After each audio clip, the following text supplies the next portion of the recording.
I think that marketing is in a driver's seat, and I'm really here for that. I think that we're at the nexus of technology, that AI gives us opportunity. We're at the reemergence of brand as something that is imperative, as a narrative, maybe not just as a core idea for media or campaigning. So I really believe that the CMO continues to evolve, and what I love right now is that it's moving from maybe a steward of maybe brand to demand and really into I'm looking to marketing to help me drive growth. I need to grow X amount over the next 3 years. I need to do Y over the next 5 years. So I feel in my role, I am increasingly being looked at as a place to integrate with various other teams to say, how do we grow?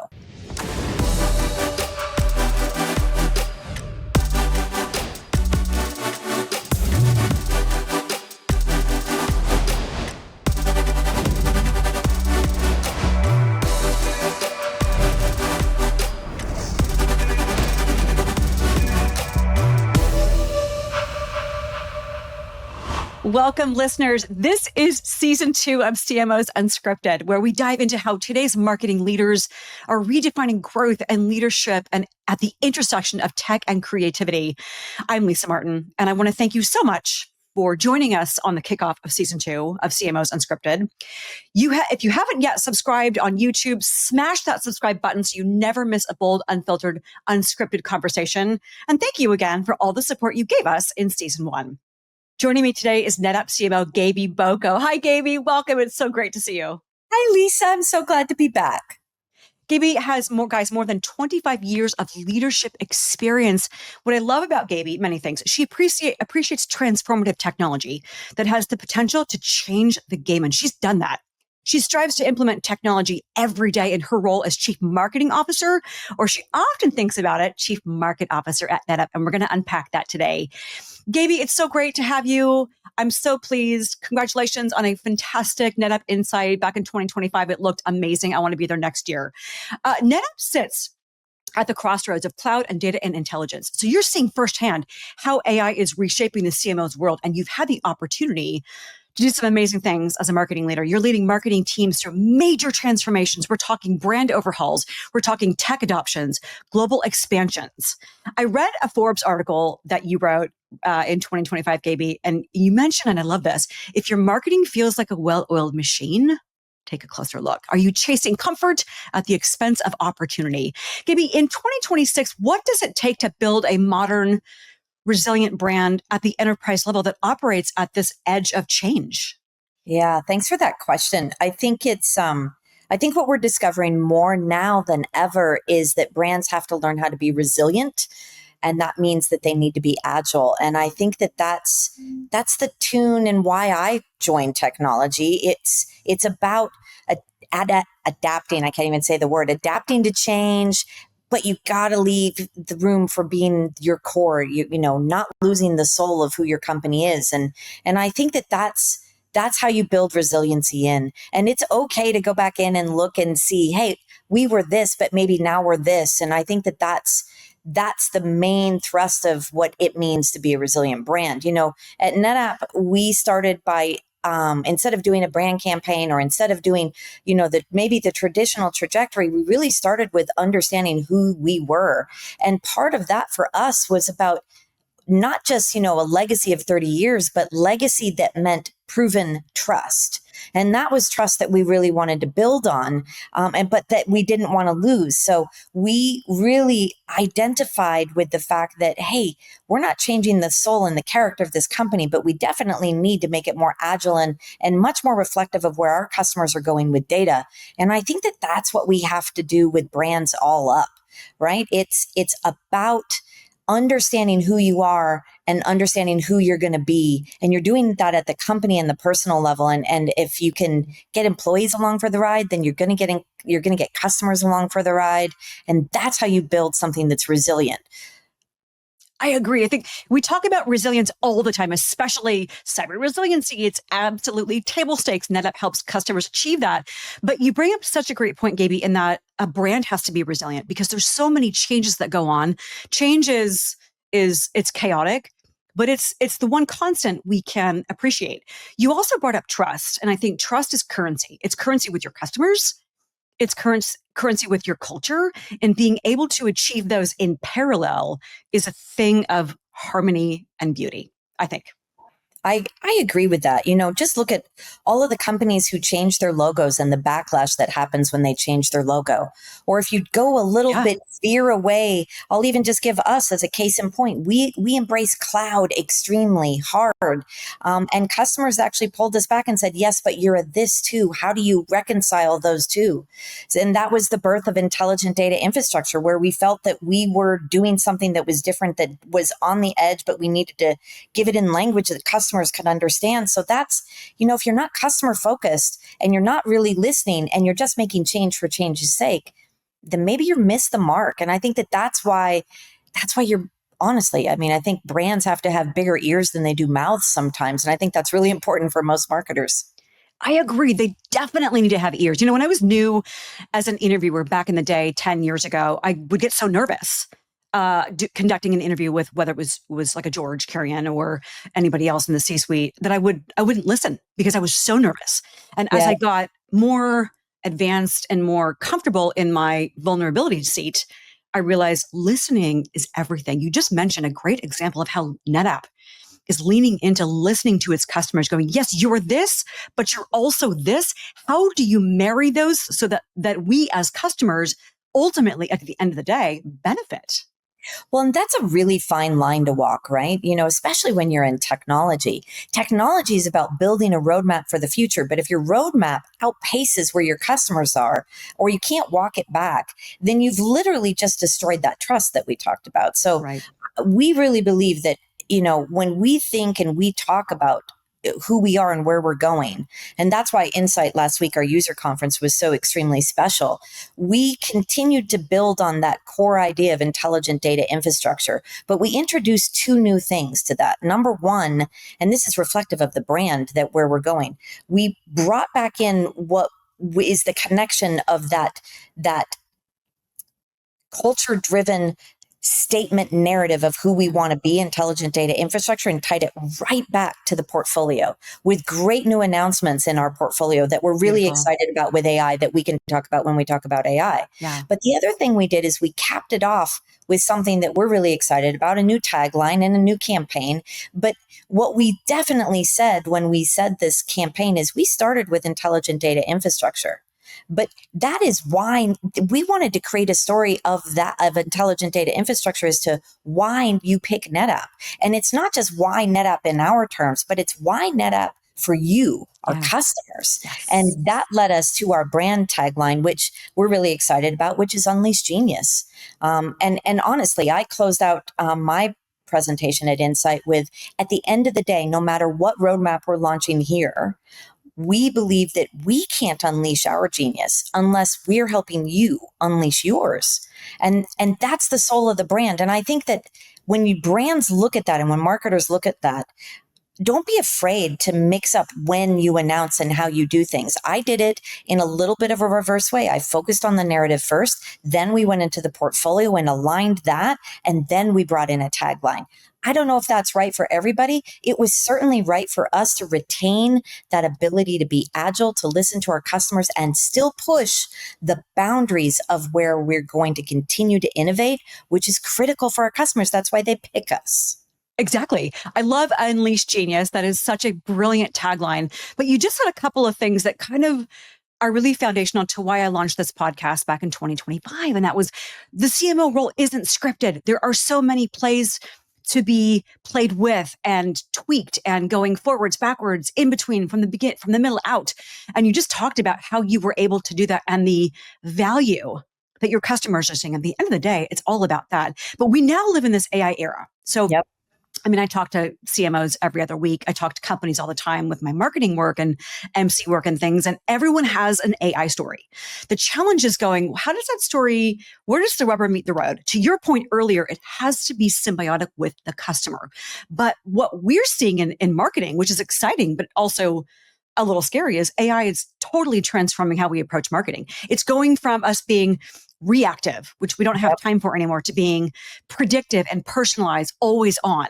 What are some of the big changes that you see in marketing that AI is really catalyzing today? Yeah, that's like the ever evolving question. I feel like 90 days ago, I thought one thing, and 30 days ago, I thought another thing. And today, I'm pretty close to maybe reimagining that 30-day posture. Yeah. I think that there's some no brainers that everybody has to do. I mean, if you're not using the basics on how you drive content and build content, you should get on that right now. If you're not looking at how you're generating demand and using AI agents, then you should get on that right now. Those are no brainers, table stakes. I think the question is, how do you start to use AI to deal with two things that I think are really compelling?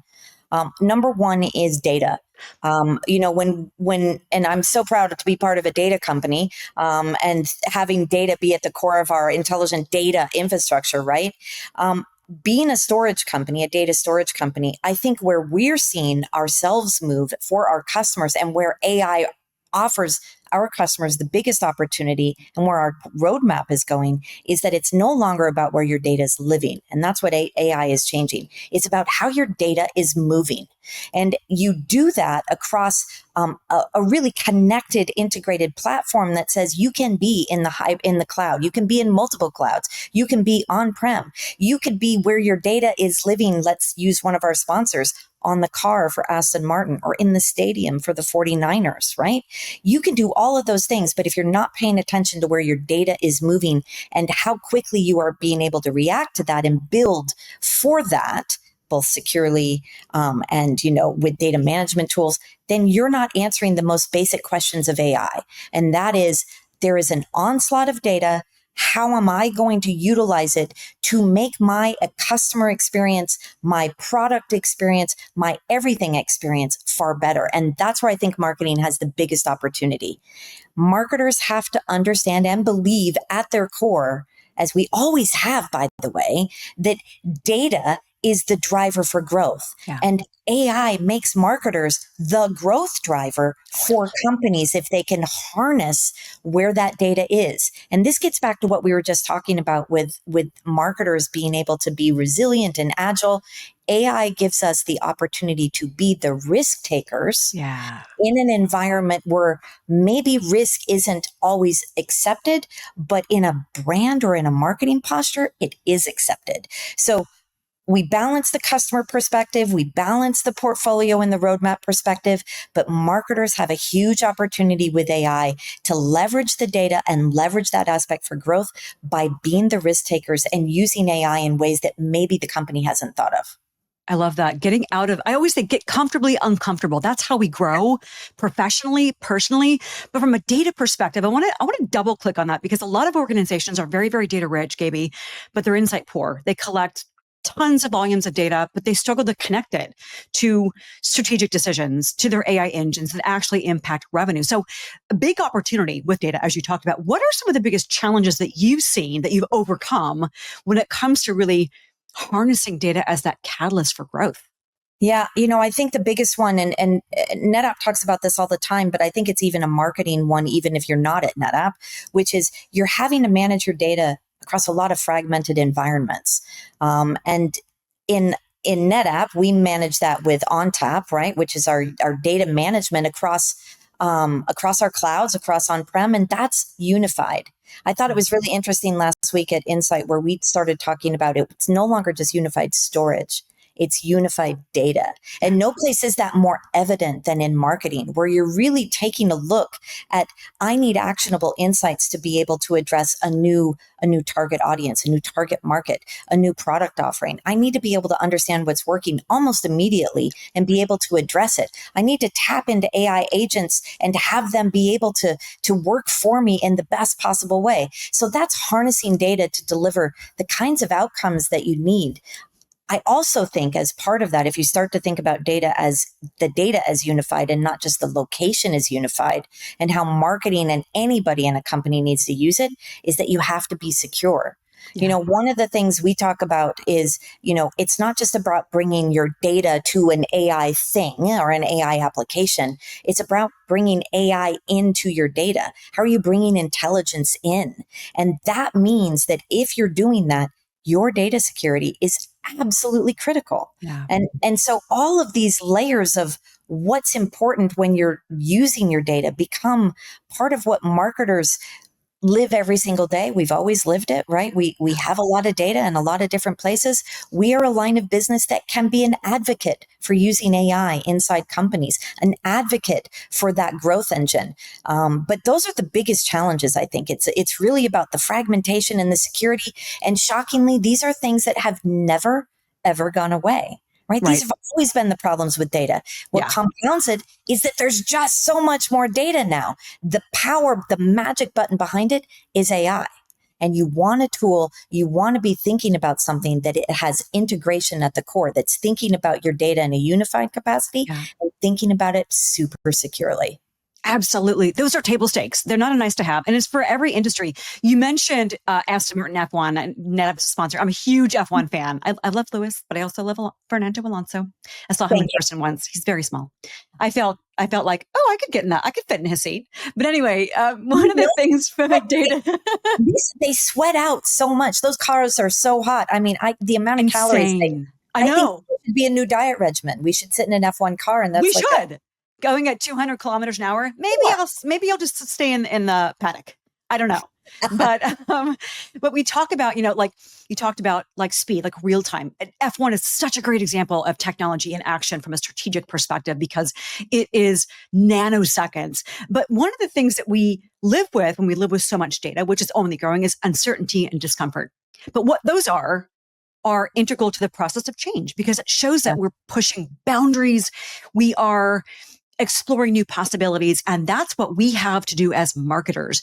So with that said, I'd love to get your perspectives. And you and I have talked about this before, but I'd love for this audience to hear when it comes to things like cross-functional collaboration. That's table stakes. How do you encourage collaboration across different teams that speak different business languages other than marketing? Yeah. So I have changed something recently in the last 18 months. I've really focused in on integration and not just collaboration. And let me say why.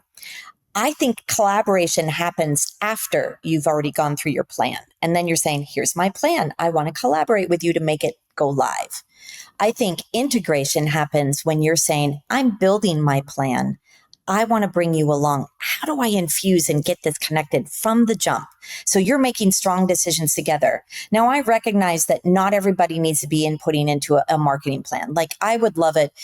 I get requests all the time. Sponsor this, sponsor that. I want media here. I love your ideas. I want to bring you a holistic plan that says, I need your input right here and right here. Let me hear your plan. And then I'm going to say, I don't need your input here and here. I might need it over here. So I really do encourage that open line of communication to say, how do we create a common lexicon, a common plan? Yeah. Then we've got common accountability, right? Yes. Across marketing and sales and product.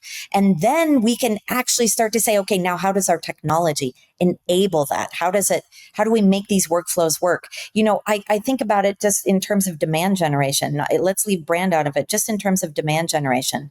The holy grail of demand generation for marketers is saying, I know that marketing brand to demand delivered X amount of revenue. That's the holy grail.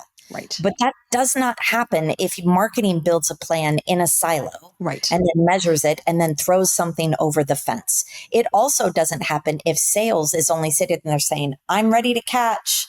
So you've got to do that integration ideation together, because then collaboration is actually true collaboration.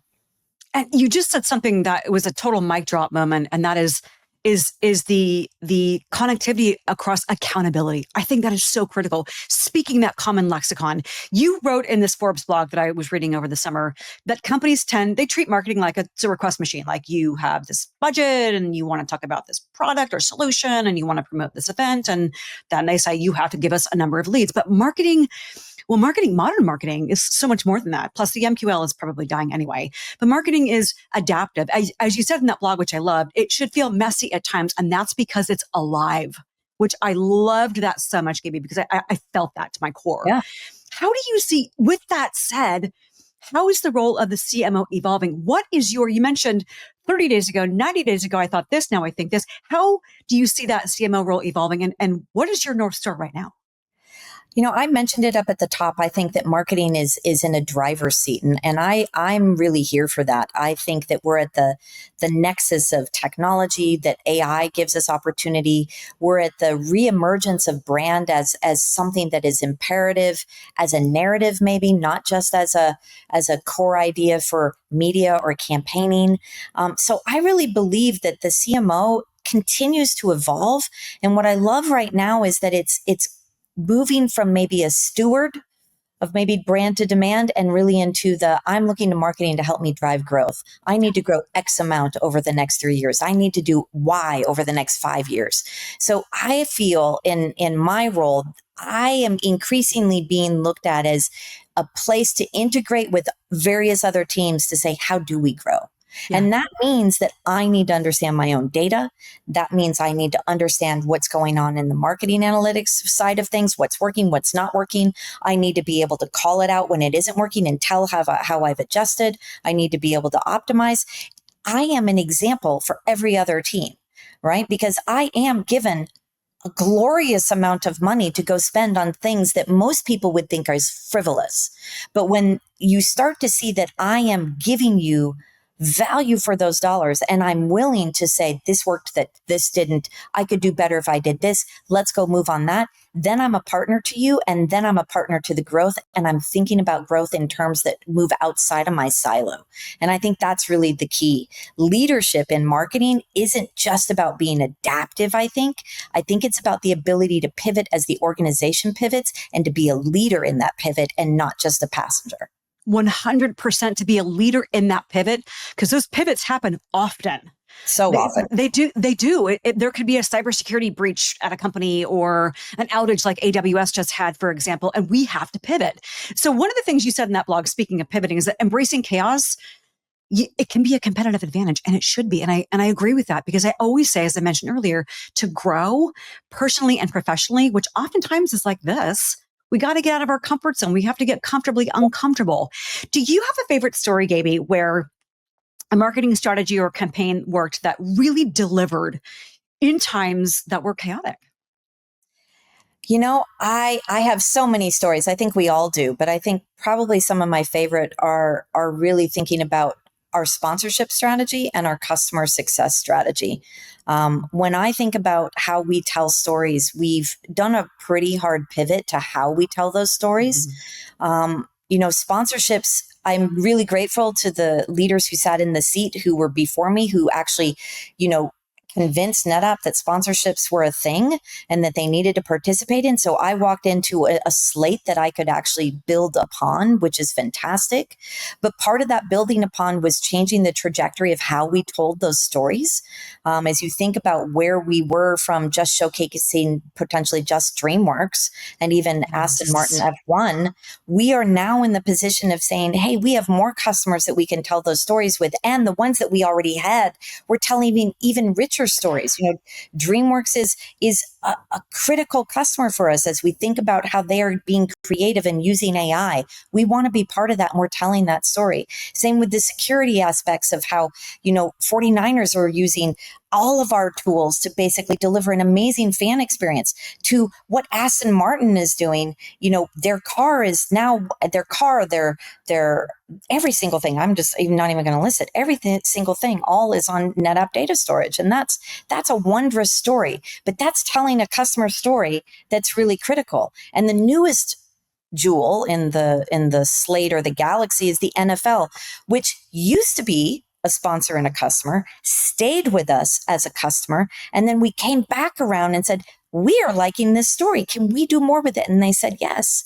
I think that's, when you're sitting here looking at why you're doing something as a strategy, sponsorships in and of itself can feel like, maybe not for me. For us, we looked at it as this is the best vehicle we have to tell our customer stories. They are the most resonant and the best set of CTOs and EVPs of technology that I have that go around and talk to customers and say, this is how we're using it. These are our challenges. This is how NetApp solved it. And you can't buy that kind of customer advocacy. You can only pray and build it together. And that's the kind of partnership that we wanted to lean into. So it's a strategy. Yes, we tweaked it slightly. Everybody does these things, but for us, by leaning more heavily on the story, it really helped us magnify and turn a strategy that was maybe not quite right into something that is really a driver for us in our brand and our demand and our customer advocacy. So that's just one. That's probably like 6 in there, but that's one. I love it because like I said, I'm a big F1 fan and NFL, and I've seen all your posts at Levi Stadium. I'm like, look at Gabe Eater, look here. But I get her here a lot now. Yeah, I love it. It's fantastic. But the voice of the customer, as a marketing storyteller for many years now, I agree with you. You can't buy that. There's nothing more valuable than getting a customer to articulate your brand value, your value prop in their voice. And another thing that you touched on is building on those relationships that you talked about, doing more with the NFL, for example, more with Aston Martin, more with DreamWorks. I've known DreamWorks a long time as a NetApp customer from when I used to cover it on my Cube days. But you talk about the evolution. It's the evolution of the technology. It's the evolution of the partnership. Yep. It's a symbiotic two-way street. So with that said, and the customer voice being so powerful, what is, if you had to distill it down to one strategy that you think every CMO should be focusing on right now, what would that one thing be? Hard question, I know. It's not going to be one. I think how about one with 3 parts? I'll take it. I would say stick with being customer obsessed. I think telling customer stories is even more important now, but it has to be true to your value and your narrative. One of my favorite stories that we have just told is a company called the European Space Agency. I worked with them when I was at NASA back in the day. The story that they told, and this is back to like why we did the brand campaign when we did, there is so much genius and soul and connectivity back to seeing the humans that actually live and do the work and use the technology. So being customer obsessed is about more than understanding your data. It's about using that data to tell a fantastic story and then promoting that, which to me gets kind of into part 2 of that, which is how are you embracing risk and innovation, right? Your customers are going to be the ones that are going to help you understand how far you can push something. And by having and encountering and talking to all these customers at any given time, when we're understanding how far we can push that boundary and pushing them and then watching them, kind of say, oh yeah, I can push on that and bring it back in. So they're helping you define that risk and that innovation. You're pushing them, they're pushing you. And I think that that's the kind of partnership, which gets into the third part, really, quite frankly, which is that's you being a business leader, right? If you're just executing, if you're just tactical, you're not leading. Be a business leader first. Your job for whatever company you're in, for me at NetApp, is to be a business leader to help shape perceptions. But I don't do that if I'm not listening, and I'm listening to my customers. I'm pushing all of my teams. I'm pushing my colleagues, but it all comes down to me being willing to be a business leader and not just a marketer. 100% agree with the listening. And part of that is being vulnerable and going, we don't know this. Help us understand this, because together we can make this better and we can make so much more impact. So being that active listener, being willing to acknowledge and being vulnerable, like I said, the things that you don't know I can't tell you how many doors it's opened for me professionally and personally. And it sounds like that's how you're leading. I love it. Yeah. It's incredible. You know what, Lisa, I think it's really hard. It's easy to say and it's hard to do. I don't think anything in what I just said is novel or new. I think it's how you put it into practice. And that's ultimately, what it comes down to. Absolutely. And that agility that you talked about. Gabe, this has been a masterclass. I knew it would be because I'm such a fan of yours, but I can't thank you enough for joining me.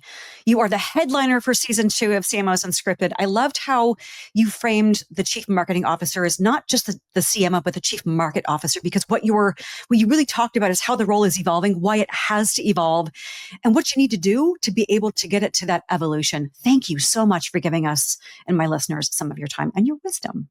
Oh, thank you so much, Lisa. I had a great time. Let's do it. Excellent. Let's do it again. And to the listeners, we want to thank you for tuning into our opener for season 2 of CMOs Unscripted, where we have been exploring since last year how the world's top marketing leaders like Gabie Boko are shaping what's next at this intersection that we love of tech and creativity. I'm Lisa Martin for Gabie Boko. We'll see you next time on CMOs Unscripted.